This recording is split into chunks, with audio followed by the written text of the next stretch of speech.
ayer hablábamos de cómo en el INE avalaron interponer una controversia contra la reforma que se hizo, que le daba más facultades a Guadalupe Taddei, la presidenta del INE, para llevar a cabo ciertos nombramientos que se han atorado pues prácticamente desde que ella llegó a la presidencia del INE. Nos acompaña el consejero electoral Octavio Espadas. Gracias por acompañarnos. Buenas tardes. ¿Qué tal? Buenas tardes. ¿Por qué este tema resulta de tanta relevancia y qué es lo que la consejera presidenta no ha logrado hacer que la reforma se lo permitía? ¿Y cómo se dio esta discusión entre ustedes? ¿Cuál es la controversia? Bueno, a ver, se trata de una reforma que modifica elementos sustanciales de la toma de decisiones al interior del INE. Básicamente tiene que ver con el nombramiento de los directores y las facultades de la Junta General Ejecutiva, que se conforma con los directores. En el modelo vigente durante todos estos años, estos nombramientos tenían que hacerse por una mayoría calificada de consejeros, 8 de 11 consejeros. En la reforma, esta facultad se da de manera unipersonal a la presidenta o presidente, en su caso, del Consejo General. Con lo cual, pues el carácter colectivo y plural de las decisiones se constriñe. A ver, aquí hay algo muy interesante porque es una decisión colectiva y colectiva plural, no sé, por parte del Congreso, ¿sí? Pero quita la oportunidad al INE a que esos nombramientos sean también una decisión colectiva y plural. No entendí. Sí, al darle el poder o la facultad de que la presidenta haga esos nombramientos, elimina la posibilidad, como se hacía antes, de que esa decisión se lleve a cabo al interior del INE de forma colectiva y plural. No, al contrario, es que lo que hace la reforma es justamente eso. Eso es el fondo de la reforma. Lo que se debatía ayer, era esto, y si el mecanismo para impugnar una decisión del legislativo de este tipo era el ejercicio de una controversia constitucional. ¿Tú votaste en contra? Sí, a mí me parece que la controversia constitucional no es el mecanismo que la Constitución prevé para impugnar una decisión legislativa en materia electoral. ¿Porque crees que no es el mecanismo o porque tú estás de acuerdo con lo que la reforma plantea? Yo no estoy de acuerdo con lo que la reforma plantea y lo he manifestado así en todo momento.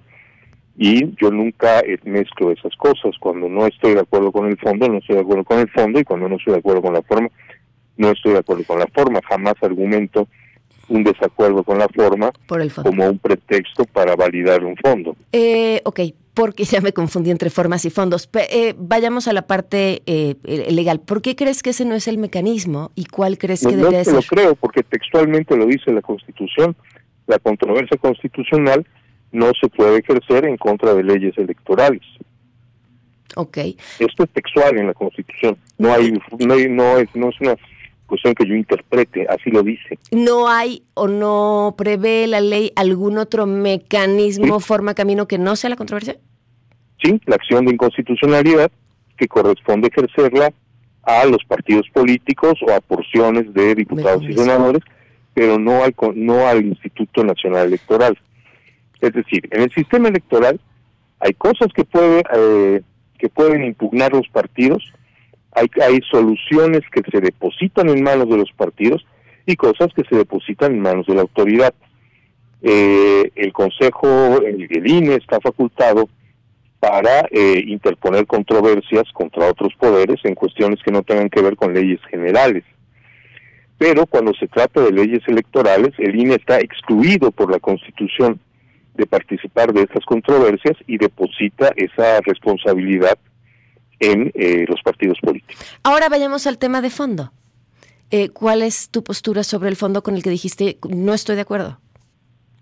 Pues el que expresaba desde el principio, que decisiones que en el modelo del que venimos tienen que ser consensadas ante una pluralidad de integrantes del Consejo, con lo cual se logra que las direcciones pues tengan un aval amplio. Pues eso queda suprimido y pasa a depositarse esta decisión exclusivamente en la presidencia. ¿Por qué han sido tan complejos estos nombramientos en estos momentos en el instituto? ¿Qué está pasando al interior? Bueno, a ver, esta es una situación prevista, ha habido desacuerdos, no hay convergencia en cuanto a muchos de los nombres, hubo un disenso muy importante que fue público en torno al nombramiento de la secretaria ejecutiva.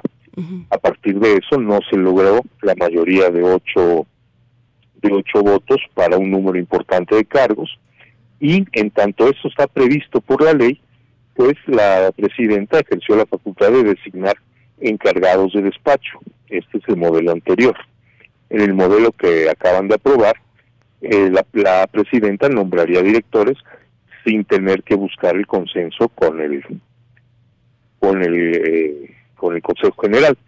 Esto es un primer elemento que da lugar a otro todavía peor, y es que la Junta Ejecutiva, así conformada, asume con la nueva reforma facultades que antes le correspondían al Consejo, de forma tal que estas facultades pasarían a ser parte de decisión de directores designados unipersonalmente por la presidencia. La concentración de decisiones en la presidencia me parece excesiva y me parece que se contrapone al carácter colectivo y diverso con el que se integra el Consejo General, que además no solo se integra por consejeros electorales, sino además por partidos políticos, claro, que si bien no tienen voto, sí tienen voz en la toma de estas decisiones. Claro, pues agradezco muchísimo toda la explicación de cómo están las cosas. A ver, veremos qué sucede después de esto. Finalmente se votó a favor y estaremos al habla. Muchísimas gracias, consejero.